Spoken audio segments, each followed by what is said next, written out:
Greetings, Wargamers, I'm Gregor and I'm going to tell you everything you need to know about the Skoda T-40 Tier 6 Czechoslovakian medium tank in World of Tanks.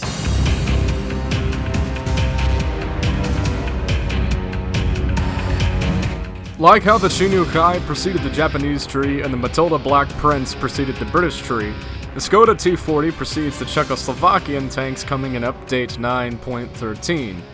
As you may presume, this tank can be used to train crews and/or farm free experience for these new vehicles.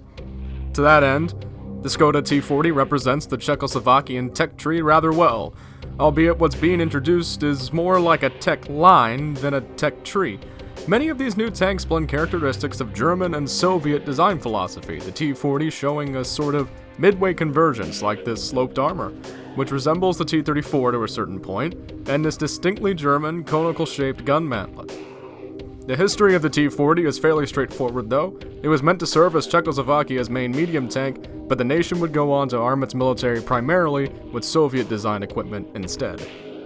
The T-40's most noticeable characteristic is its gun. It's essentially a slightly nerfed version of the German 88mm mounted on the Tiger, but while not quite as powerful, it's still essentially a Tier 7 gun mounted on a Tier 6 tank.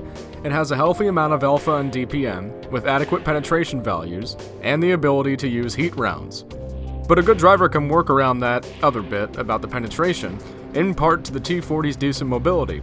In some aspects, the machine is a tad bit sluggish, but this is understandable considering it's pretty heavy for a Tier 6 medium tank at 40 tons. Only the German VK3002M is heavier. Still, the vehicle has a respectable top speed and can get from point A to point B in a reasonable amount of time. It's just not going to be doing any breakdancing.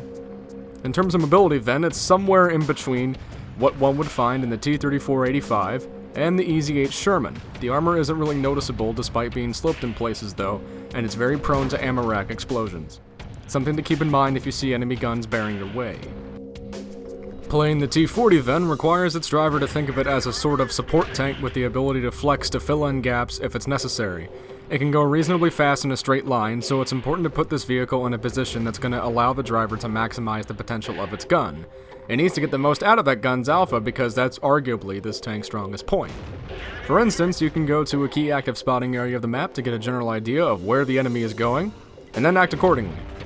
Another factor to consider is that this tank's gun depression isn't very good, so it's generally not advisable to fight on highly inclined areas unless you have support from other vehicles.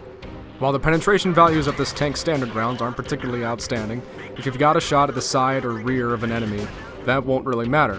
Frontal engagements aren't this vehicle's strong suit, but you should play it by ear. If you're in the middle of an overmatch, get the hell out of there and reposition.